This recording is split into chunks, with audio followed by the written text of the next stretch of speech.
Donc là, on va voir les questions de parallélisation d'une application séquentielle. Quand on parle de paralyser une application séquentielle, c'est de la transformer de sorte que son exécution soit faite en plusieurs tâches qui peuvent être faites en parallèle. Donc on parle d'abord de découper les calculs. De découper par exemple un programme en plusieurs tâches, en plusieurs petites tâches.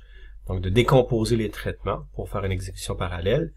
L'idée, c'est de s'assurer que le découpage fait des tâches où les dépendances sont relativement limitées entre elles. On veut quand même bien isoler. On veut que les tâches soient assez indépendantes. Sinon, ça va être beaucoup plus difficile de paralléliser s'il y a des fortes dépendances entre les différentes tâches. Il faut faire un compromis entre la taille des tâches, c'est-à-dire des grosses tâches où la granularité est très élevée. Ça complexifie le parallélisme parce qu'avec des grosses tâches, il n'y a pas beaucoup de potentiel de parallélisme. Si on découpe en 3 tâches, on ne fera jamais mieux que 3 processeurs parce que là, le grain est très gros puis on a 3 morceaux. Et encore, si les temps d'exécution de chacune de ces tâches-là sont pas uniformes, ben là, on va être aussi rapide que la plus grosse tâche, la tâche la plus longue. D'autre part, si on va vers une granularité trop faible avec des trop petites tâches, beaucoup de petites tâches, petits grains, il y a un surcoût de parallélisation qui est induit par ça, dans le sens que là, les éléments de communication, de synchronisation deviennent importants, et ça se peut qu'on perde beaucoup en termes de capacité de paralléliser, dû au fait qu'on a des surcoûts un peu partout. Donc, il faut faire un compromis entre les deux. Ensuite, ce qu'on fait, c'est qu'on va assigner des tâches à des processus, donc plusieurs tâches à un processus, et avec plusieurs processus. Donc, cette assignation-là, cet ordonnancement-là, vise à équilibrer la charge entre les processus, s'assurer que les processus ont à peu près le même niveau de travail à faire en termes de traitement relativement à tout ce qu'ils ont comme tâche. Puis, une fois que c'est assigné au processus, on tend à assigner les processus aux processeurs, aux unités de traitement. Encore là, une fois, on veut équilibrer le traitement en minimisant les coûts de communication. Donc là, ici, on a 4 processus, 4 processeurs. On pourrait avoir plusieurs processus par processeur et ça serait correct. Donc là, on parle d'associer finalement ces processus-là aux différents processeurs. Pour faire le parallélisme, il y a différentes façons, différents types d'opérations à laquelle on fait face. Une des opérations les plus fréquentes, c'est lorsqu'on veut faire du parallélisme de données. Donc, on va avoir une opération où on va faire le même traitement, la même opération à plusieurs données, à plusieurs éléments de données. Donc, un exemple ici, c'est que si on veut faire l'addition, donc vraiment c'est une addition vectorielle, dans le sens qu'on prend AI est égal à BI moins 1 plus CI, mais de I est égal à 1 jusqu'à N. Fait que dans le fond, cette formulation mathématique-là reviendrait à avoir un vecteur A de taille N est égal à un vecteur B de taille N, mais qui a un décalage par rapport à l'indissage, plus le vecteur C. On peut transcrire ça dans ce code-ci, donc avec une boucle for de 1 jusqu'à N, de AI est égal à BI moins 1 plus C. Donc ça, c'est tout à fait correct comme code pour faire l'opération mathématique. Puis en plus, le code ici peut être aisément parallélisé. C'est parallélisé parce que chaque itération est indépendante l'une de l'autre. Donc, on peut penser envoyer une ou plusieurs itérations à un processeur, donc d'avoir une parallélisation qui va jusqu'à N processeurs, où chaque processeur avec N ferait une itération. Donc ça se fait quand même très bien. C'est un cas facile de parallélisation. Ce genre de programme-là, on appelle ça du SPMD, Single Program Multiple Data. Donc, les programmes peuvent être exécutés de façon asynchrone sur plusieurs processeurs. Pas besoin nécessairement de synchroniser. Ce qui doit être fait, c'est qu'on doit bien assigner les données, de bien partager les données ou donner les indices de nos éléments qu'on va traiter dans chacune des instances qui va rouler sur un processeur différent. Puis ça, c'est plus facile à comprendre, c'est plus facile à utiliser que des programmes MIMD plus généraux, où là, on a plusieurs programmes, plusieurs données. Puis ça capture quand même plusieurs patrons. Donc, il y a plusieurs codes de figures en programmation parallèle qui reviennent à ça. Puis donc, c'est quand même un cas qui est assez facile à gérer. Un autre exemple ici, c'est un exemple qui est un peu plus subtil, où on dit que AI est égal à AI moins 1 plus AI plus 1, de I est égal à 1 jusqu'à N. Donc là, on a une opération où on travaille sur le même vecteur. Là, il y a une sorte d'ambiguïté ici, c'est de dire, ouais, mais à l'itération I, est-ce qu'on va chercher l'ancien ou le nouveau AI moins 1, puis idem pour le AI plus 1, Au niveau mathématique ici, à strictement parler avec cette formulation-là, on utilise les anciens i. C'est toujours le AI-1, le AI plus 1 avant la mise à jour de l'addition. Fait qu'on va comme avoir les anciens a, on va faire la somme de celui avant i-1, celui après i plus 1. On va faire la somme, ça va nous donner le nouveau a. Si on regarde le code ici, la book for de 1 jusqu'à n, sachant que ça se fait dans l'ordre de 1 jusqu'à n, ce code-là n'est pas équivalent. C'est pas fidèle à l'équation parce que le AI-1 a été mis à jour. Donc, lorsqu'on fait l'itération à i est égal à 2, par exemple, le A2 va être égal au nouveau A1 plus l'ancien A3. Donc, c'est pas correct. Ça correspond pas à la même chose et il y a un problème ici. Donc, la book for n'utilise pas toujours les anciennes valeurs. Les anciennes mathématiques utilisent les anciennes valeurs de A, alors que la book for ici n'est pas fidèle à ça. Alors que, si on fait un énoncé for all, on pense que for all c'est équivalent, mais pas tout à fait ici. Le for all ici peut faire l'exécution dans le désordre, et plus encore, il va être fidèle à l'équation mathématique dans le sens qu'il va utiliser les valeurs anciennes de AI-1 et AI plus 1. Donc, cet énoncé-là est équivalent à l'équation que j'avais en haut. Puis l'intérêt de faire ça, c'est que là, dans le for all, c'est également parallélisable. On peut lancer le for all sur jusqu'à n processeurs ou chaque processeur dans le cas de n traiterait une itération de la boucle. Dans les modèles SPMD, on suppose souvent que tous les processus sont égaux. Tout est équivalent. Puis on peut ramener ça souvent à un modèle qu'on dit maître-esclave, dans le sens que on a un processus qui contrôle tous les autres. Le maître est responsable de la coordination. En fond, c'est lui qui transmet les ordres de contrôle. Il fait le contrôle de chacun des esclaves. Et il fait les opérations uniques, entre autres, si on intègre des résultats dans un seul global, c'est au niveau du maître qu'on devrait faire ça. Il y a le modèle client-serveur qui est pas la même chose, même si on pense que c'est souvent équivalent, c'est pas tout à fait équivalent. Juste par rapport au contrôle, la grande différence, c'est que le contrôle n'est pas au niveau du serveur maître, mais au niveau du client. Fait donc, c'est les clients qui sont en contrôle, qui font des requêtes au serveur, puis le serveur lui répond aux requêtes. Alors que dans le modèle maître-esclave, c'est le maître qui est en contrôle des esclaves. Donc ici, dans le modèle client-serveur, les clients font des requêtes et reçoivent le résultat du serveur. Donc souvent, ils vont lui demander un élément de travail, le serveur va leur donner, puis les clients peuvent faire le traitement.